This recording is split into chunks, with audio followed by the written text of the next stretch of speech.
beautiful people. Welcome to the Color of Beautiful After Dark. I'm Dr. Karen Moore, and I'm so happy to be here with you tonight for the Color of Beautiful After Dark. I am the founder of I Am the Color of Beautiful Global Spoken Word Initiative and Movement, where we are redefining the standard of beauty for women of color. Our focus is on eradicating colorism in communities of color across the globe.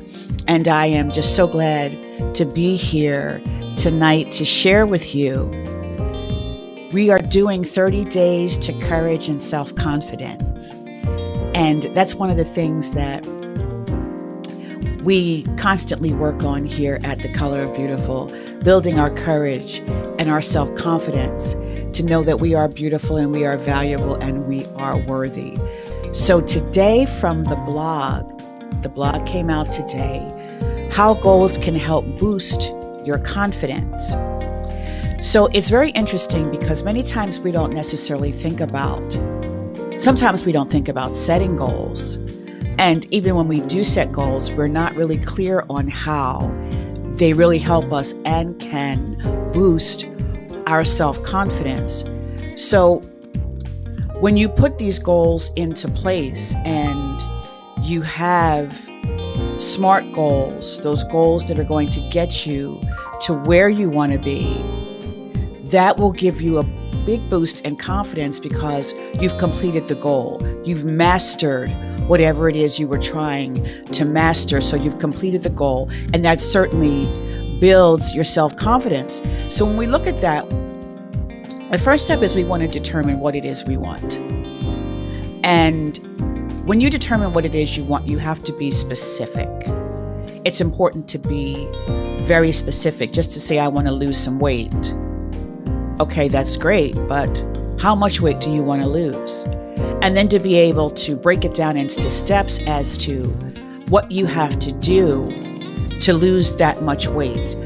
How do you need to structure your eating plan? How do you need to structure an exercise plan?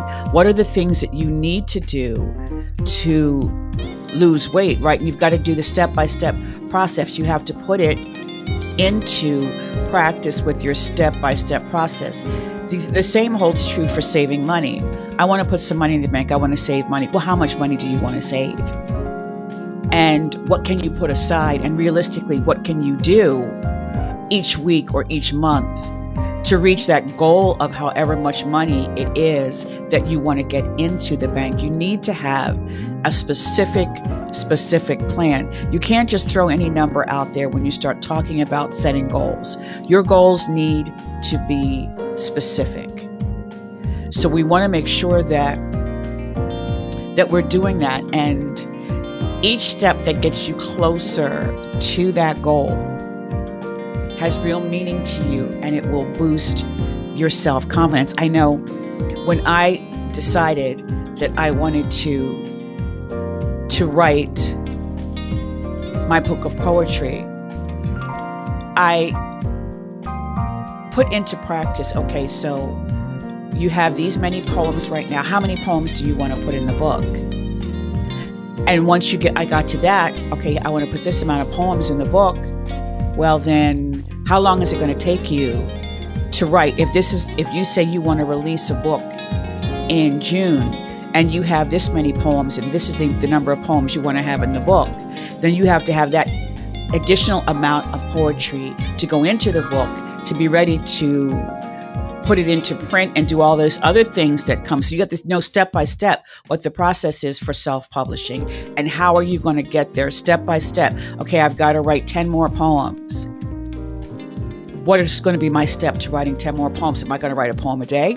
Am I going to write a poem a week? If my timeline is such and such, then I need to write a poem every day, because then I have this amount of time that I have to get graphics done, and I have to get my book cover done, and I have to submit it for binding and all of those things that come into self-publishing. So your goals have to be very, very, very specific, measurable,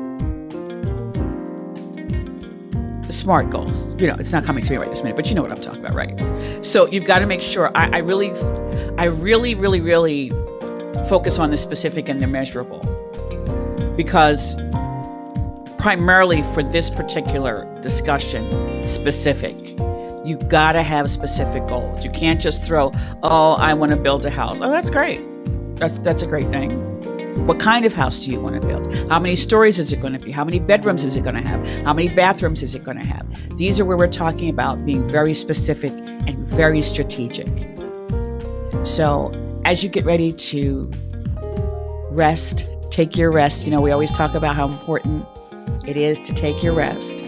As you get ready to take your rest, I want you to think about the goals that you have. And have you been very specific about your goals? Have you been strategic about how you're going to accomplish them? And each step is a reason to celebrate, right? Okay, I wrote 2 poems. That's a reason to celebrate. And your confidence starts building because you get closer and closer to seeing the fulfillment of your goal. So as you get ready for rest tonight, as you lay down and think about how you are going to be strategic and specific. We're resting now, though, but as you get ready to take your rest, consider, are my goals specific enough? Have I been really specific, and have I been really strategic about how I'm going to meet these goals? Okay, I'm Dr. Karen Moore. Have an incredible, incredible rest tonight. Be blessed.